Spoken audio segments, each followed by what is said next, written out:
안녕하세요. 생활에 꼭 필요한 법률 정보를 알기 쉽게 설명해드리는 로원TV의 이상혁 변호사입니다. 우리가 형사재판을 하게 되면 재판이 다 끝나고 나서 선고라는 절차를 거치게 되는데, 이 선고기일에서 징역형을 선고받게 되면 그 즉시 법정에서 구속 수감 절차로 이어지게 됩니다. 이를 법정구속이라고 부르는데, 법원에 따라 다르긴 하지만 사실 실형이 선고되게 되면 법정 경위가 실형을 선고받은 피고인을 법정 우측이나 좌측에 있는 문으로 인도해서 구속 수감 절차를 밟도록 가는데, 변호사들은 법정에서 이루어지는 선고까지만 변호를 하게 되기 때문에 선고기일에서 이루어지는 피고인에게 징역형이 선고되는 경우 그 다음 구속 수감 절차에 대해서는 알지를 못합니다. 사실 저도 궁금한 부분이기는 한데 저도 모르는 부분이기 때문에 오늘은 실제 법정에서 실형을 선고받고 법정 구속이 되었었던 경험이 있으신 당사자를 모셔서 그 뒤의 절차가 어떻게 되는지를 알아보는 시간을 가져보도록 하겠습니다. 안녕하세요. 오늘 쉽게 방송에서 알려주시기 어려운 부분에 대해서 이렇게 시청자분들께 알려주시고자 어려운 발걸음을 해주셨는데 먼저 너무 감사드린다는 말씀을 드리고 싶습니다. 네, 저도 제가 법률 방송에 나오게 될 줄은 전혀 생각하지 못하고 있었는데, 제가 겪었던 이제 내용들이나 얼마나 도움이 될지는 잘 모르겠지만 알고 있는 것들에 대해서 참 충실히 한번 말씀을 드려보도록 하겠습니다. 네, 오늘 긴 시간 좀 부탁을 드리겠습니다. 먼저 질문드리고 싶은 게, 실형을 선고받았던 때가 언제죠? 네, 저는 이제 2021년 이제 5월경에 이제 실형 선고를 받고 이제 법정 구속이 됐었습니다. 그때 징역을 얼마를 선고받았던 건가요? 네, 제가 그때 선고받은 형량은 6개월입니다. 아, 6개월 선고받으셨구나. 근데 변호사들은 선고 때 보통은 참석을 안 하잖아요. 그래서 참석을 안 하기 때문에 선고기일에서 이루어지는 절차를 잘 보지는 못하는데, 저도 다른 재판을 기다리면서 다른 분들에 대해서 선고기일에 재판부에서 선고하는 것을 보게 되면 상당히 엄숙한 분위기에서 재판부가 판결문을 읽어내려가면서 마지막에 선고 결과를 낭독하게 되는 것을 많이 봤는데, 그때 솔직히 많이 떨리는 게 사실이죠? 네, 그렇죠. 아무래도 떨리는 게 사실이고요. 일단은 선고 때 이제 법정을 가게 되면은 사람들도 다 정숙히 계시고 다 이제 재판을 이제 형량을 기다리는 이제 입장이다 보니까 아무래도 좀 분위기가 솔직히 좋지는 않습니다. 네. 그런데 보통 집행유예를 선고받을 때 재판부에서 피고인에게 징역 몇 년을 선고한다, 이렇게 먼저 낭독을 하고 그 다음에 다만 이 판결 확정 후 몇 년간 형의 집행을 유예한다, 이렇게 선고를 하잖아요. 그래서 선고 결과를 듣는 피고인들은 보통 재판부에서 실형 선고를 한 다음에 다만이라고 해서 그 다음 문구가 나오는지 나오지 않는지 정말 신경을 곤두세우는 게 사실이죠? 네, 맞습니다. 아무래도 이제 신경이 다 곤두서있는 건 사실이고요. 네. 예, 이제 집행유예하고 이제 실형 선고 두 개가 남아 있는 상황에서, 집행유예 받으시는 분들은 이제 다 집에 가시는 거고, 실형 선고 받으시는 분들은 이제 바로 들어가 버리게 되는 거니까, 아무래도 이제 좀 다 사람들이 이제 좀 다들 긴장도 많이 하시고 예민도 하시고 좀 무섭기도 하시고 다들 그러시는 것 같습니다. 그러면 재판부에서 다만이라고 해서 그 다음 문구를 낭독하지 않으면 이거는 곧바로 실형이 선고된 것으로 봐야 되는데, 저는 사실 법정에서 기절하는 사람도 본 적이 있거든요. 솔직히 실형을 선고받으면 그때 어떤 생각이 드세요? 네, 일단은 본인도 알 거예요. 본인이 실형 선고를 받을 거라는지 안 받을 거라는지 얼추 알긴 아는데, 또 내심이 이 사람이 또 기대라는 걸 또 하잖아요. 근데 막상 또 실형 선고를 받으면은 일단은 참 이제 뒷걱정부터가 이제 생각이 나는 것 같습니다. 네, 뒷걱정부터가 생각이 나고 그냥 어쩔 수 없으니까 제가 잘못을 한 거고, 그래서 그냥 받아들이게 되더라고요. 그때 심정은 제가 그랬던 것 같습니다. 제가 봤던 어떤 사건에서는 재판부에서 징역 2년을 선고한다, 이렇게 판결문을 낭독하는데 이 낭독이 끝나기도 전에 선고를 받던 피고인이 기절을 하니까 이 재판부에서 놀라가지고 법정 경위를 시켜가지고 이렇게 세우도록 한 적이 있었거든요. 근데 그분이 정신을 차리고 나서 다만 3년간 형의 집행을 유예한다, 이렇게 다시 추가로 낭독을 하니까는 감사합니다를 연신 외치면서 뒷걸음질로 나가시는 경우도 사실 본 적이 있거든요. 정말 집행유예와 실형 선고는 하늘과 땅 차이죠? 네, 맞습니다. 일단 집행유예하고 일단 실형 선고 그 두 개의 차이점 자체가 너무 하늘과 땅 차이기 때문에, 왜냐면은 이제 한 사람은 이제 나오게 되는 거고 한 사람은 이제 들어가게 되는 거니까 그 차이는 이제 어루만할 수 없이 이제 좀 크다고 생각합니다. 저는. 그런데 조금 웃기기도 한 부분이 법정 경위가 선고 때까지는 그 선고받으러 온 당사자한테 엄청 친절하잖아요. 민원인이니까요. 근데 실형 선고 결과가 나오게 되면 곧바로 그냥 교도소 직원들에게 인계해버리죠? 네, 일단은 변호사님이 그 부분에 대해서까지는 이제 잘 모르실 수도 있겠지만, 일단은 실형 선고가 받고 나서 이제 판사님이 말씀 다 끝나시면은 이제 보통 이제 교도소 그 안에 방 쪽에서 그 교도소 직원 관련 직원분들이 나오셔가지고 이제 데려가는 편입니다. 혹은 아니면 이제 자발적으로 들어가던가, 예, 둘 중에 하나입니다. 아, 자발적으로 그분들 들어가기도 해요? 예, 자발적으로 이제 문 쪽으로 이제 걸어가기도 해서 예, 그러고 합니다. 사실상 법정 구속된 사람이 들어가는 그 문이 지옥문이라고 봐도 될 것 같은데 일단 그 안에 들어가면 어떠한 일들이 벌어지나요? 저도 사실 거기서부터는 잘 모르거든요. 네, 변호사님께서 방금 지옥문이라고 하셨죠?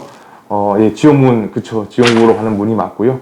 일단은 들어가게 되면은 그 교도관들이 이제 저희 쪽으로 이제 안내를 해서가지고 이제 이제 지금은 코로나니까 이제 마스크를 이제 갈아 끼고 이제 형량을 얼마나 받았는지 간단한 일정 사항 이제 거치고 나서 이제 바로 이제 수갑을 채웁니다.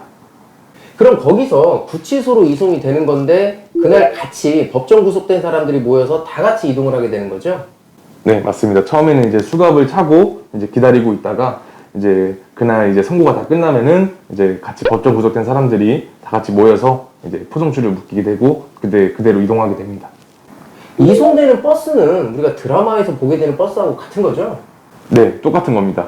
저도 사실은 이제 처음에 이제 이런 일을 겪기 전에는 이제 드라마나 영화 같은 데서 볼 때는 정말 저런 데서 같이 타서 이동을 하나 이런 생각이 들었는데 실제로 겪어보니까 예, 똑같은 버스를 타고 똑같은 차를 타서 이동을 하게 되더라고요. 그 안에 이렇게 철창도 있고 그렇죠, 그 안에. 네, 맞습니다. 저희 의뢰인이기도 했던 어떤 분은 그때 그 창밖으로 보이는 바깥 풍경이 그렇게 슬퍼 보였다고 하시던데요. 그 본인 어떠셨어요?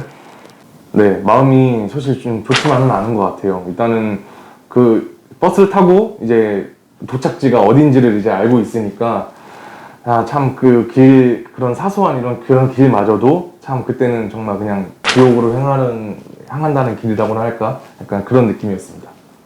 그럼 이제 이송이 돼서 어디 구치소다에서 도착을 하게 되면 그때부터는 어떤 절차가 이루어지나요?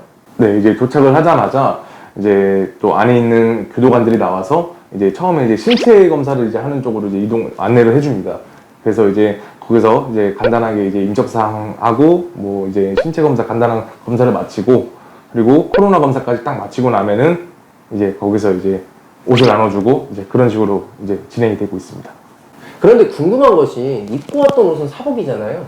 그런데 구치소에 들어가면 옷을 지급받게 되는데 입고 왔던 옷이나 소지품은 구치소에 영치를 시키게 되면 나갈 때 그 옷을 다시 찾아서 그대로 입고 나가는 건가요? 네, 처음에 이제 옷을 갈아입을 때 이제 이제 관복이라고 하죠. 교도복을 이제 받으면은 거기서 바로 환복을 합니다. 환복을 하고 나면은 일단은 그 이제 개인 이제 옷 두는 그런 무슨 봉지 같은 걸 줘요. 거기서 이제 제 사복을 넣고 그 상태로 이제 그냥 그대로 영치를 시키거나 혹은 이제 밖으로 이제 가족이나 이제 친구한테 그 옷을 내보내는 방법도 있습니다.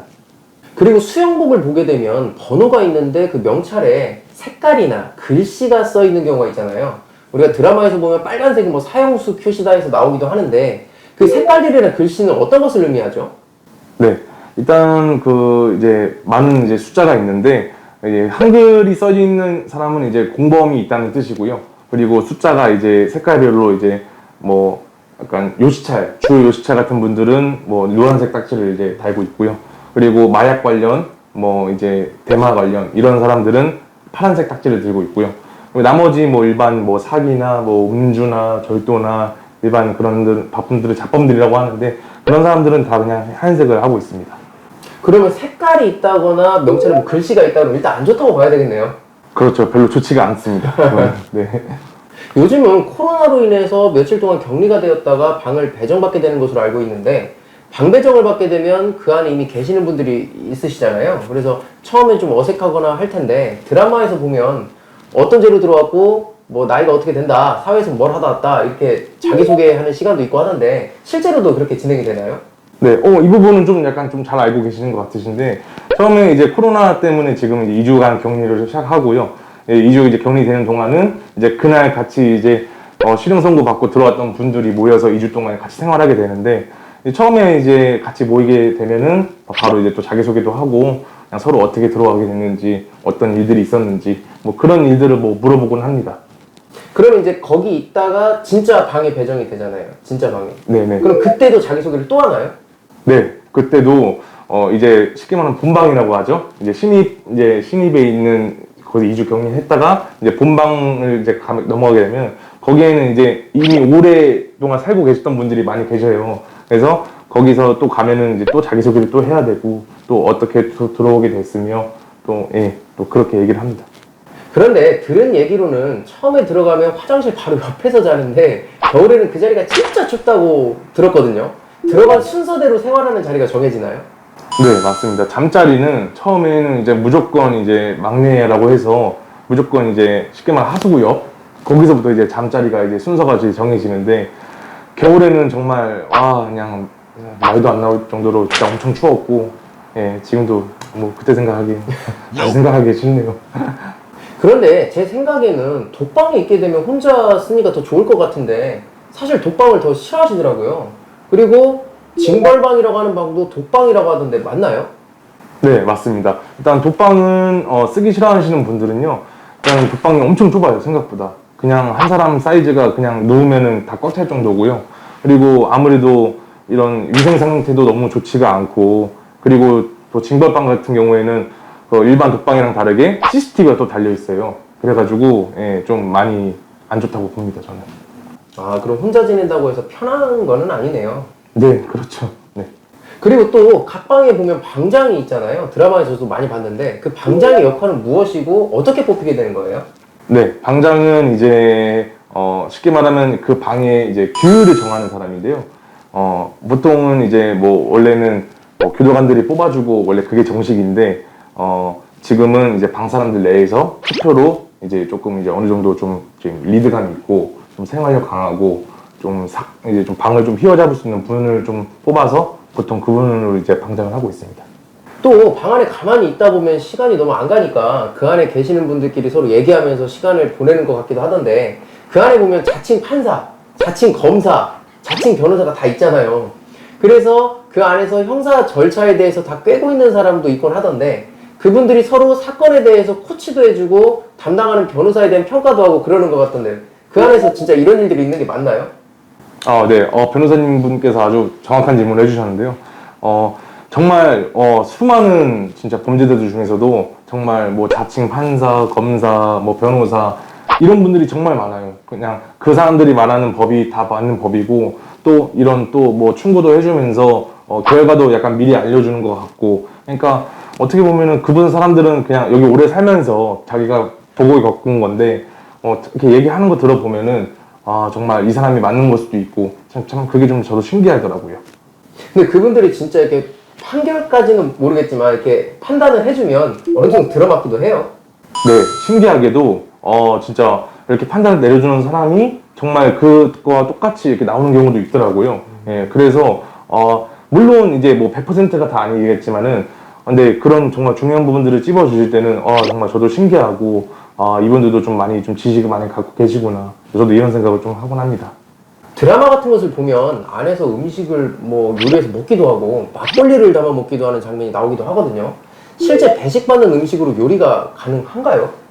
네. 생각보다 요리를 많이 해 먹고요. 배식받는 음식으로만 할 수는 없고 이제 사식이라고 이제 음식을 사 먹는 그 음식을 포함해서 이제 뭐 음식도 요리도 많이 해 먹고 막걸리도 물론 만들어 먹기도 하는데 요즘은 잘 뭐 만들어 먹는지 모르겠어요. 걸리면은 큰일 나는 상황이라. 그리고 구치소나 교도소 안에서도 생활용품 같은 것은 전부 돈 주고 사는 거라고 하던데 어디서부터 어디까지를 돈을 주고 사는 거고 어떤 것은 그냥 지급을 받는 건가요? 예, 이제 보통 이제 관내에서 이제 지급해주는 물건은 이제 속옷 그리고 수영복 그리고 고무신 그리고 이제 기본적인 세면도구들까지 이렇게 지급을 해주는데요. 보통 이제 저희 같은 사람들은 이제 안 입어요. 일단 뭐 몸에 맞지도 않고 품질도 안 좋아서 그냥 저희는 그냥 돈으로 사서 입고 쓰고 그러고 있습니다. 그럼 그 안에서 영치금이라고 하죠. 영치금. 그 돈이 없으면 진짜 정상적인 생활은 불가능한 거네요.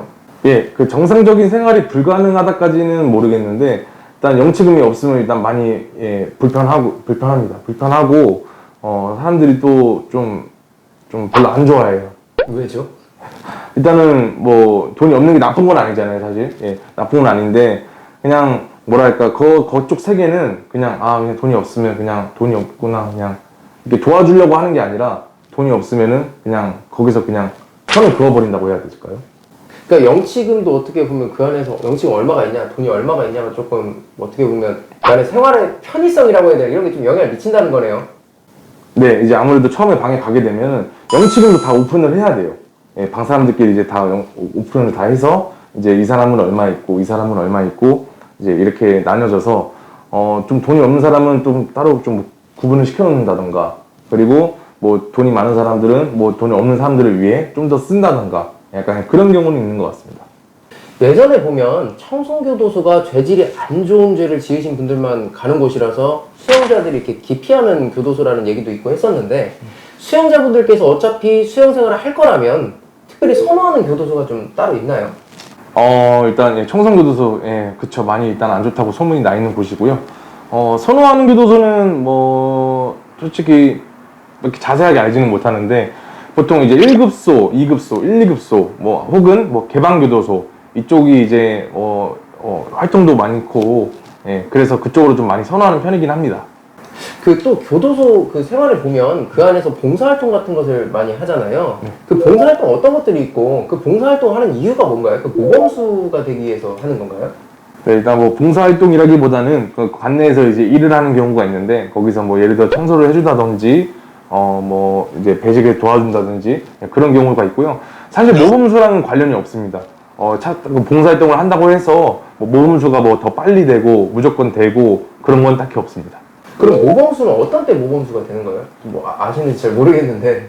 네, 모범수는 그냥 형량의 6분의 5로 살면 자동으로 모범수가 돼요. 예, 그래서 딱히 뭐 생활을 잘해서 뭐 이래서 모범수가 되는 경우는 없습니다.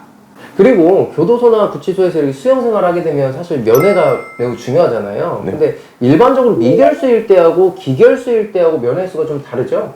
예, 그렇죠. 아무래도 다른 게 사실이고요. 일단 미결수 같은 경우는 하루에 한 번, 1일에 이제 접견이 있는데, 기결수는 한 달에 보통 4회, 그리고 적게는 3회, 이렇게 있습니다.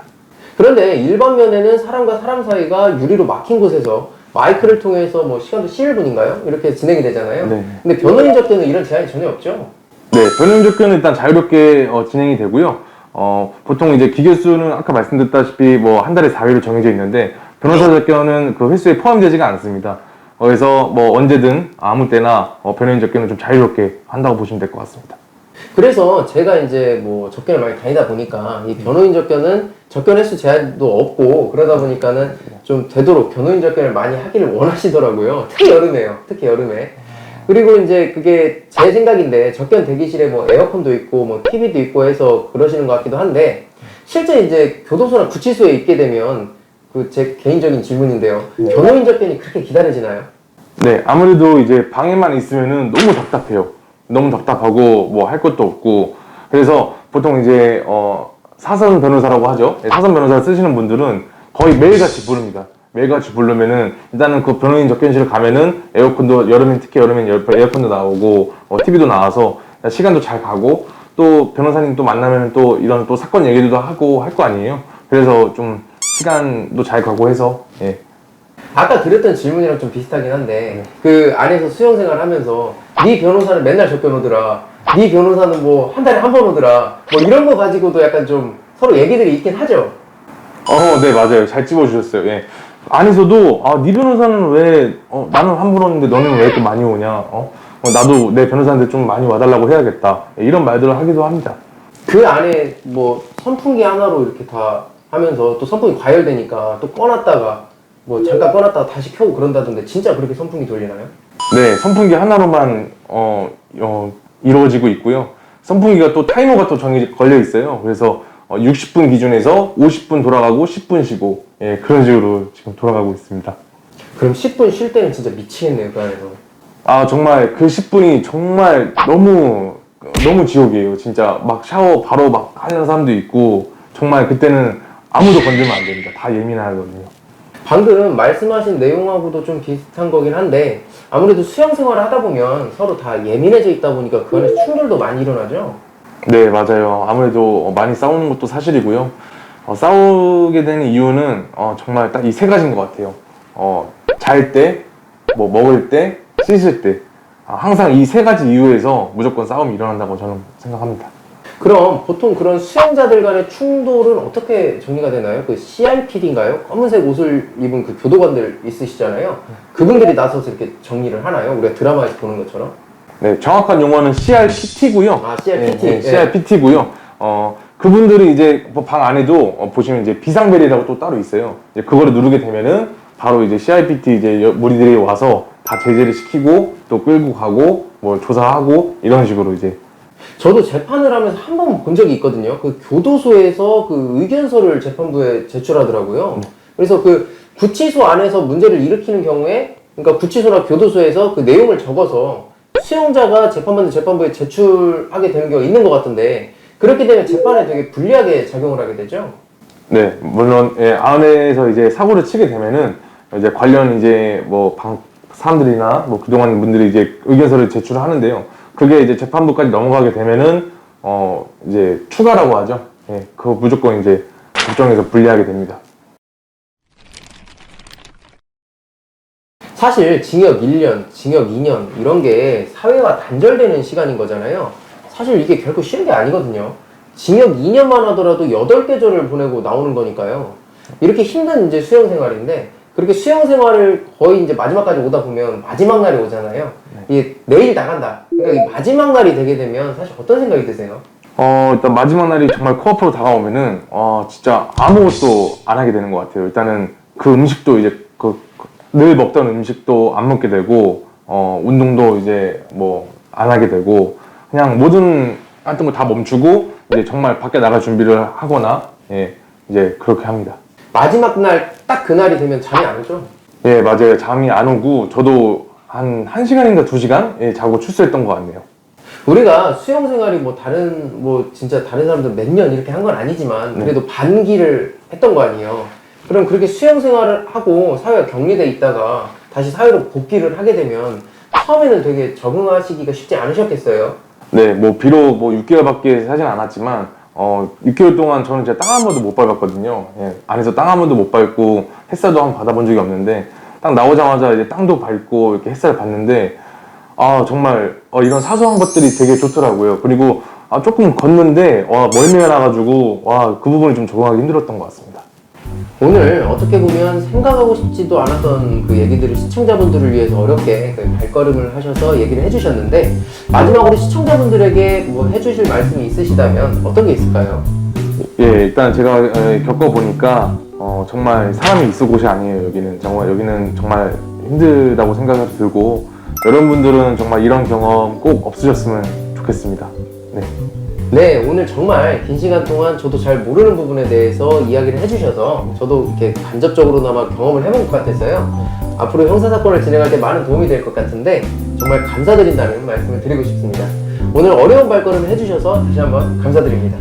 네, 저도 감사드립니다. 일단 이런 자리에 오늘 좀 좋은 경험 하게 되는 것 같아서 일단은 좀 되게 뜻깊은 시간이었고 시청자분들한테 제가 말했던 부분들이 좀 많이 도움이 좀 됐으면 하는 바람입니다. 감사합니다. 네, 지금까지 로운TV의 이상혁 변호사였습니다.